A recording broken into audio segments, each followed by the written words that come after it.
So this is like day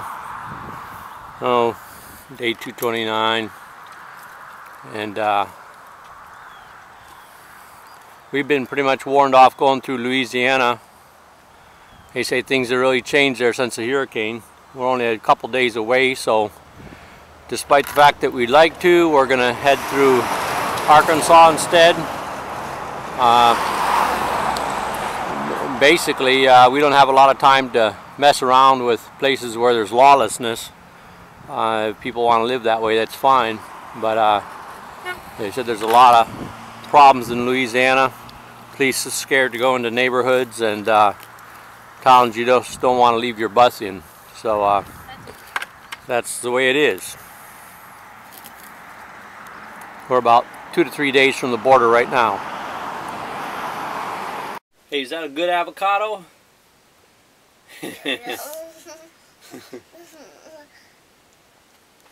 When you get the avocado.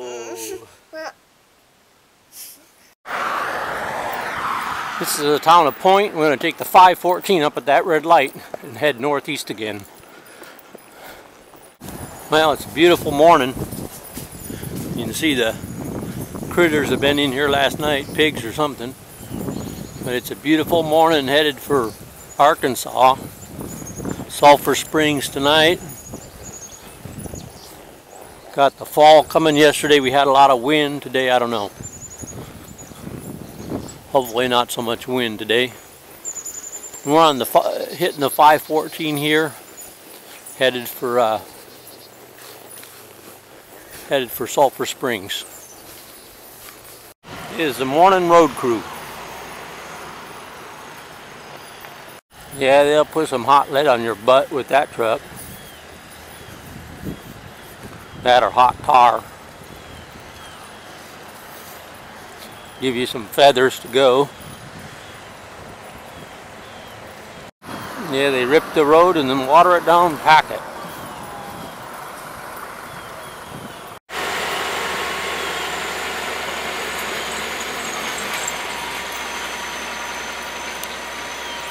So this guy that picked me up last night, he's a teacher, 30 years in Emory. And he's telling me his wife fell down and split her elbow and got it sewed up and then got an infection. Had to go in and have it operated on, was in the hospital 4 days. And felt bad about taking up a bed that long. And he said, the nurse says, oh, don't worry, there's bunches of people here that they ain't even sick. And they're just hanging out on the government ticket, taking up a bed, don't want to go home, and clogging up the hospital. Well, that's a different take I hadn't heard before. These are water gates. You see them everywhere once you get this part of the country. Metal built across creeks. Keep the cows from getting out. They can get pretty elaborate sometimes. Cables and hog wire and all kinds of stuff. So they're fixing a soft section of the road down here.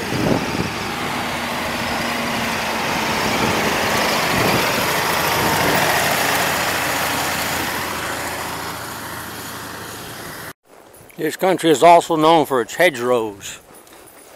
You just plant them along the fence lines. They grow up real thick. Small dairies. They say the government's trying to put all these guys out of business. Morning, ladies.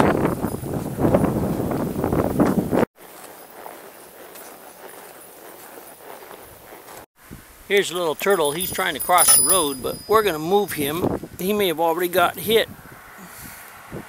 Yeah, he got hit a little bit. Man. Okay, man, there's a really big turtle crossing up here. Okay, today my battery went dead, so I got some pictures with my camera, but there was this big snapping turtle, Texas snapping turtle, man, and it was going up by the road, right? So I got off the horse to stop it because it's huge. I could see it like, you know, hundreds of feet away. I could see it moving through the grass because it was like about this long, and then its neck was about that long stuck out in front of it, so it was huge, man. I thought, holy moly. So I run up there with the horse and got off the horse and I stopped it and took a look at it. the head of the thing was the size of a tennis ball. And it'd have its head by its shell, you know. But if you put your hand close, man, it would go out like that and snap at you. And if you put your foot above the shell, he'd snap up at you like that. And he had a neck on him was that big around, man. And he had these really powerful back and front claws, and he had this long tail like a dinosaur, you know. And he must weigh 10, 15 pounds. He's huge. And anyway, so I was going to pick him up and put him over the fence, you know, but he's too mean. And when I turn around, he'd turn around. I tried to get around behind him and grab his shell, you know, and he'd turn around and be right there and snap out at me real quick, you know. He'd put my boot there and he hit the bottom of it really hard. So I said, okay, so I just left him and he headed back towards the fence. But a couple hours later, when I come back, he was up there dead in the road, been hit, you know, got up on that road and big old stack of smashed up turtle. But you know, I don't know why somebody'd hit a turtle that big, you know, it's like a dog crossing the road. You see that thing, why somebody'd run it over. And another one I saved today, he's smaller, I got that on video, but I'll put a picture in from the camera in today's video so you can see this turtle, this big turtle, called a snapping turtle, but looked like a leatherback, you know, but they call it snapping turtle. And the shell on back was different too than a normal turtle would be. But yeah, it's powerful, man. There wouldn't be no raccoon or nothing take that thing on. It is mean, man. It's like a junkyard dog, like a turtle crossed with a pit bull. So we got a ride tonight from this guy in Sulphur Springs, back to the bus in Point, and he gave us a ride, and so that was really nice because he picked me up in Sulphur Springs and said, where you want to go? And I said, I'm trying to get to 19 and Point. And he said, all right, that's where you go, that's where we'll take you. And helped out with some money for diesel. That was really nice, you know. And so anyway, we need diesel and we need food and grain for the horse. Those are three things you can help out with. And there's a little donate button over on the YouTube site. You can donate. Not very many people do. It takes a lot of work to make these videos. And we really appreciate it if you be considerate, make a small donation if you enjoy what you're looking at. Thank you very much.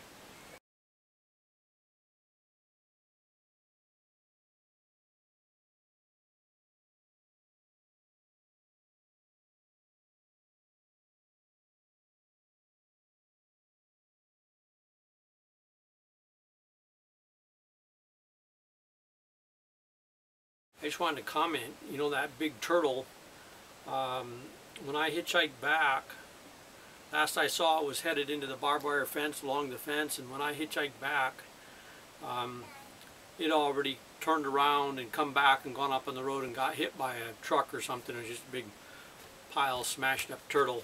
But I don't know how somebody could hit a turtle that big. I mean, this thing was big. It was like hitting a small dog.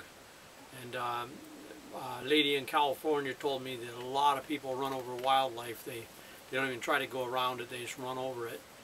Or even run over it on purpose, you know, swerve to make sure they hit it. And so anyway, it was sad, and I showed the photo to some people, the photos I took in my camera, my phone camera. I showed the photos to some people, and they go, oh yeah, that's a really big one. That's pretty unusual. So it's too bad about that. They cross roads and people run them over because they don't pay attention. And this thing is big. You could get up and start walking, you wouldn't be able to miss it at all.